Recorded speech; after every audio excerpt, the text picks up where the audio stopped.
আজকে আমি তোমাদের সাথে একদম বাঙালিয়ানা একটা মেকআপ শেয়ার করছি।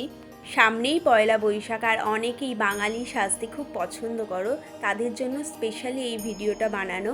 তার আগে বলে রাখি, আগের ভিডিওটাতে তোমরা অনেক ভালোবাসা দিয়েছো, তার জন্য অনেক অনেক থ্যাংক ইউ। তো প্রথমেই ক্রায়োলনের সুপ্রা প্যালেট দিয়ে কালার কারেকশান করেছিলাম আমার শেডের থেকে এক টোন ডার্ক নিয়ে। তারপরে ক্রায়োলনের সুপ্রা প্যালেট থেকেই আমার শেডের টোন নিয়ে আমি ফাউন্ডেশনের বেস ক্রিয়েট করেছি। তারপরে সুইস বিউটির 04 কনসিলার অ্যাপ্লাই করে নিয়েছি। নেক্সট আমি ইনসাইটের বানানা পাউডার দিয়ে মেকআপটাকে লক করে নিয়েছি। তোমাদের যাদের প্রচণ্ড ঘাম হয়, তোমরা এই মেকআপ বেসটা স্কিপ করে আমি একটা ওয়াটারপ্রুফ মেকআপেরও ভিডিও দিয়েছি, ওই বেসটা ক্রিয়েট করে একই রকমের আই মেকআপ ক্রিয়েট করতে পারো। সবার লাস্টে আমি ফেসেস ক্যানাডার সেটিং স্প্রে দিয়ে মেকআপটাকে ভালো করে লক করে নিয়েছি, আর ছোট্ট একটা টিপ করে আমার লুকটাকে কমপ্লিট করেছি। ভিডিওটা যদি তোমাদের হেল্পফুল লাগে তাহলে অবশ্যই চ্যানেলটাকে লাইক, শেয়ার, সাবস্ক্রাইব করে